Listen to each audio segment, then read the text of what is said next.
Hi అండి, welcome to Rudrani silver jewellery. ఈరోజు చూసేవన్నీ కూడా కోరల్ బ్లాక్ బీడ్స్ అండి. ఇప్పుడు మన వీడియోలో చూపించేవి కోరల్ బ్లాక్ బీడ్స్. ఇవి 3mm సైజ్ కోరల్స్, ఇవి రియల్ కోరల్స్. ఇవి మధ్యలో చూడండి బ్లాక్ డైమండ్స్ వచ్చినాయి. 92.5 సిల్వర్లో బ్లాక్ బీడ్స్ మేడం. ఇవి 3 లైన్స్లో ఉంది.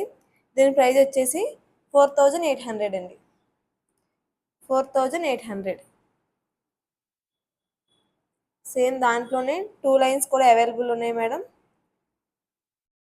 చూడండి, సేమ్ దాంట్లోనే 2 లైన్స్ కూడా అవైలబుల్ ఉన్నాయి. దీని ప్రైస్ వచ్చేసి 3650. 3650. సేమ్ సింగిల్ లైన్ కూడా ఉంది మేడం 1900లో. ఇది సింపుల్గా కావాలనుకున్న వాళ్ళు సింగిల్ లైన్ కూడా తీసుకోవచ్చు. 1900 మేడం. ఇది 92.5 సిల్వర్లో బ్లాక్ బీడ్స్ మేడం. ఇవి కోరల్ బ్లాక్ బీడ్స్. ఇవి